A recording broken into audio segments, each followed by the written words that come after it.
Soruşurlar gelmişsən harda, mən qürbətin dibindənəm, bədbaxtların içindən. Güclü də görünsəm oradan, gəldiyim yol çətin yaraları dizimdə. Sevmişəm kölgəmlə öndə olmağı, aldığım yaraları özüm sarmağı. Təəccübdə hamı bu necə diridir, hələ deyəsən soxmuşam talehimin gözünə barmağı. Sən ürkdüyün dənizlərin dibində üzmüşəm, məni şad eləyən hər şeydən əlimi üzmüşəm. Küsüb gedim neçə ildir gülüş üzümdən, neçə ildir ki baxmamışam üzə güzgüdə. Seçmişəm təhlükəli məslək, əvvəl axır xiyabanlar olub mənə dəstək. Arzularıma çatacam atmışam həştək, axan bu suların içində üzürəm tərsə.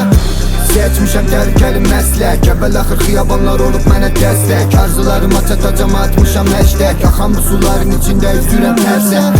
Güvənmirəm heç kimə, hər kəslə pisəm, ayırmışam yollarımı, bəllidir cipəm. Oturub kənardan məni qəzavət eləmə, kimə nə var axı həyatımda əyri ya düzəm. Satmaram bu günümü sabaha, mən gəlmişəm qalam əsla çıxmaram aradan. Parıldayır istidadım güc verib yaradan, hər rəq deyən məndə ola bilməz para var.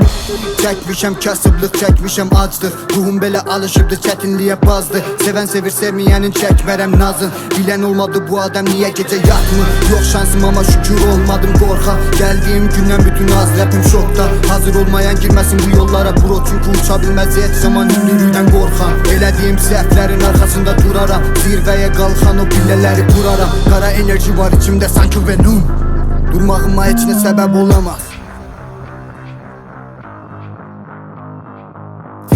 Tehranda az boy gang var, gələcəm qulaqları az çox təkrar. Tanımaq olmaz məni bu qədər tez, dostuma mələyəm və düşmanıma şeytan.